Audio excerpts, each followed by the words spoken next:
పడ్డాయి. Google, TCS, meta తదితర సంస్థలతో మా ప్రభుత్వం అవగాహన ఒప్పందాలు కుదుర్చుకుంది. ఆరోగ్య సంరక్షణతో పాటు వివిధ రంగాలలో కృత్రిమ మేధస్సు వినియోగాన్ని వేగవంతం చేయడానికి గూగుల్ సంస్థతో కుదుర్చుకున్న అవగాహన ఒప్పందం రాష్ట్రంలో స్టార్టప్ వ్యవస్థకు మద్దతునిస్తుంది. మెటాతో కుదుర్చుకున్న అవగాహన ఒప్పందం ద్వారా 159 సేవలతో వాట్సాప్ గవర్నెన్స్ను ప్రారంభించడం జరిగింది. వాట్సాప్ గవర్నెన్స్తో వీలైనన్ని ఎక్కువ పౌర సేవలను అనుసంధానం చేసేందుకు మా ప్రభుత్వం ప్రయత్నిస్తోంది. మరో ముఖ్యమైన విషయం అధ్యక్ష, తెలుగు భాషాభివృద్ధి. ఆంధ్ర భోజుడుగా ప్రస్తుతించబడినటువంటి శ్రీ కృష్ణదేవరాయల వారి అమూల్యమైన పలుకుల్ని గుర్తు చేసుకుందాం. తెలుగుదేలయన్న దేశంబు తెలుగేను, తెలుగు వల్లభుండ తెలుగుకొండ, ఎల్ల నృపులు గొలవ ఎరుగవే బాసాడి, దేశ భాషలందు తెలుగు లెస్స. గౌరవనీయులైన ముఖ్యమంత్రి గారి మార్గదర్శకంలో వచ్చే ఆర్థిక సంవత్సరంలో వినూత్న ఆలోచనలతో మా ప్రభుత్వం ముందుకు అడుగేస్తుంది. శతాబ్దాల నాటి గొప్ప సాహితీ సాంప్రదాయాన్ని కలిగిన ప్రాచీన తెలుగు భాష ఒకటి. భారతీయ సంస్కృతి, సాహిత్యం మరియు కళలకు తమ రచనల ద్వారా పలువురు తెలుగు కవులు, రచయితలు మరియు పండితులు చేసిన సేవ ఎలాంటిది. మన రాష్ట్ర సంస్కృతి వారసత్వాన్ని కాపాడటంలో మరియు ప్రచారం చేయడంలో తెలుగు భాషకున్న ప్రాముఖ్యతను మా ప్రభుత్వం గుర్తించింది. తెలుగు భాష అభివృద్ధి మరియు ప్రచారం కోసం 10 కోట్ల రూపాయల కేటాయింపును ప్రతిపాదిస్తున్నాను. నవోదయం. అక్రమ మద్యం ఉత్పత్తిని నిర్మూలించడం కోసం 2016 సంవత్సరంలో అమలుపరచబడినటువంటి నవోదయం కార్యక్రమం విజయవంతమైంది. నేడు రాష్ట్రాన్ని అక్రమ మద్యం, మాదక ద్రవ్యాలు మరియు గంజాయి రహిత రాష్ట్రంగా మార్చాలనే ధ్యేయంతో మా ప్రభుత్వం నవోదయం 2.0 కార్యక్రమాన్ని ప్రారంభించింది. ఆల్కహాల్ డీ అడిక్షన్ కోసం పనిచేస్తున్న ప్రసిద్ధ సంస్థలతో కలిసి మా ప్రభుత్వం వ్యసనాల బారి నుండి ప్రజలను, ముఖ్యంగా యువతను రక్షించడానికి అవగాహన కార్యక్రమాలను విస్తృతంగా చేపట్టనుంది. ఈ కార్యక్రమానికి 10 కోట్ల రూపాయల కేటాయింపును ప్రతిపాదిస్తున్నాం. రతన్ టాటా ఇన్నోవేషన్ హబ్ను మా ప్రభుత్వం అమరావతిలో ఏర్పాటు చేయనుంది. దీని ద్వారా నూతన ఆవిష్కరణలను ప్రోత్సహించడం, పారిశ్రామిక వ్యవస్థలను ఏర్పాటు చేయడం మరియు స్టార్టప్లకు మార్గదర్శనం వహించడం జరుగుతుంది.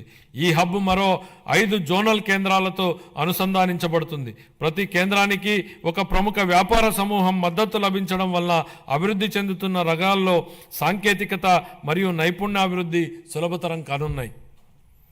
కాలుష్య రహిత ఆంధ్ర. దేశ రాజధాని ఢిల్లీలోని పరిస్థితిని చూస్తే కాలుష్య ప్రమాదం స్పష్టంగా కనపడుతుంది. మన రాష్ట్రం కాలుష్యం బారిన పడకుండా మా ప్రభుత్వం చర్యలు తీసుకుంటోంది. హరిత శక్తిని ప్రోత్సహించి మరియు రాష్ట్రంలో పచ్చదనాన్ని 50% పెంచడానికి ద్వారా మా ప్రభుత్వం కృషి చేస్తోంది. ఈ చర్యలతో మన ప్రభుత్వం నెట్ జీరో ఎకానమీగా మార్పు చెందడానికి మా ప్రభుత్వం కృషి చేస్తోంది. 23-24 ఖాతాలు. ఆంధ్రప్రదేశ్ అకౌంటెంట్ జనరల్ వారు ఖరారు చేసిన ఆర్థిక లెక్కల ప్రకారం 23-24 ఆర్థిక సంవత్సరానికి గాను రెవెన్యూ లోటు 38,682 కోట్ల రూపాయలు మరియు ద్రవ్యలోటు 62,719 కోట్ల రూపాయలుగా చెప్పడం జరిగింది. రాష్ట్ర స్థూల దేశీయ ఉత్పత్తిలో రెవెన్యూ లోటు మరియు ద్రవ్యలోటు వరుసగా 2.7% గాను 4.41% గాను ఉన్నాయి. 24-25కు సవరించిన అంచనాల ప్రకారం 24-25 ఆర్థిక సంవత్సరానికి రెవెన్యూ వ్యయం 2,24,342 కోట్ల రూపాయలు కాగా మూలధన వ్యయం 24,072 కోట్ల రూపాయలు. 24-25 ఆర్థిక సంవత్సరంలో రెవెన్యూ లోటు దాదాపు 48,311 కోట్లు కాగా ఇదే కాలానికి ద్రవ్యలోటు దాదాపు 73,362 కోట్ల రూపాయలు. ఇవి రాష్ట్ర స్థూల దేశీయ ఉత్పత్తిలో వరుసగా 3.1% గాను మరియు 4.57% గాను ఉన్నాయి. 25-26 బడ్జెట్ అంచనాలు.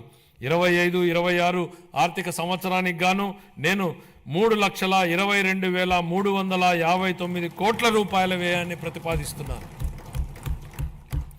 ఇందులో రెవెన్యూ వ్యయం అంచనా 2,51,162 కోట్ల రూపాయలు మరియు మూలధన వ్యయం అంచనా 40,635 కోట్ల రూపాయలు. ఇదే కాలానికి రెవెన్యూ లోటు 33,185 కోట్ల రూపాయలు మరియు ద్రవ్యలోటు 79,900 26 కోట్ల రూపాయలుగా ప్రతిపాదిస్తున్నాను. రాష్ట్ర స్థూల దేశీయ ఉత్పత్తిలో రెవెన్యూ లోటు 1.82%గాను, ద్రవ్యలోటు 4.3%గాను ఉండవచ్చు. ముగింపు. గౌరవనీయ ముఖ్యమంత్రి శ్రీ నారా చంద్రబాబు నాయుడు గారి నాయకత్వంలో మన రాష్ట్రం ఆరోగ్యవంతమైన, సుసంపన్నమైన మరియు సంతోషకరమైన సమాజ నిర్మాణ దిశగా నూతన శకానికి నాంది పలుకుతోంది. హెల్తీ, వెల్తీ, హ్యాపీ స్టేట్ మా లక్ష్యం. స్వర్ణాంధ్ర 2047 ఎంతో ఆశావహం. ఇది కష్టతరమైనప్పటికీ సాధ్యమే. గత ఏడాది నుండి మన రాష్ట్రంలో జరుగుతున్న ప్రగతిశీల పరివర్తన మనమందరం ఆశావహ దృక్పథంతో, ఆత్మవిశ్వాసంతో గర్వంగా ముందుకు సాగడానికి కావలసిన ప్రోత్సాహం ఇస్తుంది. 1944లో సుభాష్ చంద్రబోస్ గారు భారత జాతీయ సైన్య సభ్యులతో ఇలా అన్నారు: నాకు రక్తాన్ని ఇవ్వండి, నేను మీకు స్వాతంత్రాన్ని ఇస్తాను. దేశ స్వాతంత్ర సాధనకు ఈ పిలుపు స్ఫూర్తినిచ్చింది. గొప్ప నాయకులు క్లిష్ట సమయాలలో తమ ప్రజలను ఉత్తేజపరిచి ప్రజల ఉజ్వల భవిష్యత్తు వైపుకు నడిపిస్తారు. ఈ సందర్భంగా మహాకవి శ్రీశ్రీ గారి మాటల్ని గుర్తు చేసుకుందాం.